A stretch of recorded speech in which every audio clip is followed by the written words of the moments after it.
वक्फ board विधेयक तात्काळ मागे घेण्याच्या मागणीसाठी समर्थनार्थ मुस्लिम समाज बांधवांचे आंदोलन। यावेळी सर्व बहुजन आणि मुस्लिमांनी घरांचे, दुकानांचे, कारखान्यांचे दिवे बंद करून सहभाग नोंदवला।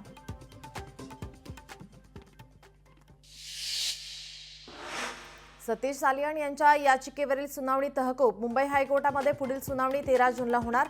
उत्तर दाखल करण्यासाठी राज्य सरकारने वेळ मागितला।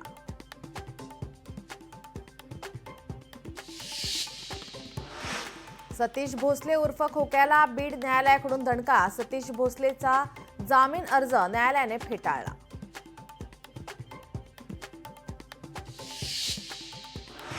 फुले चित्रपट टॅक्स फ्री करा, विजय वडेट्टीवार यांची सरकारकडे मागणी।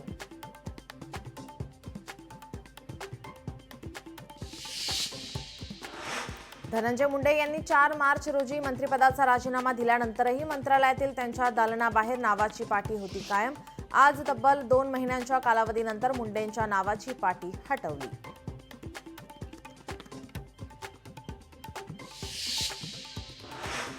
पोलीस ठाण्यातून पळालेला क्रिश शिंदेला कसारा घाटातून पोलिसांनी घेतलं ताब्यात। भद्रकाली पोलीस ठाण्यातून क्रिश शिंदे सिनेस्टाईल पद्धतीने झाला होता पसार।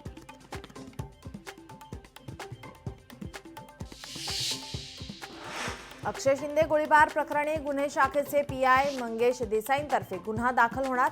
शुक्रवारपर्यंत आम्ही गुन्हा दाखल करू, राज्य सरकारची मुंबई हायकोर्टात माहिती।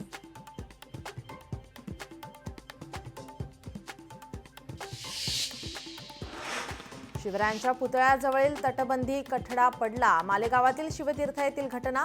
ठेकेदारांनी निकृष्ट दर्जाचं काम केल्याचा आरोप, तर बस चालक आणि पालिका आयुक्तांवर गुन्हा दाखल करण्याची मागणी।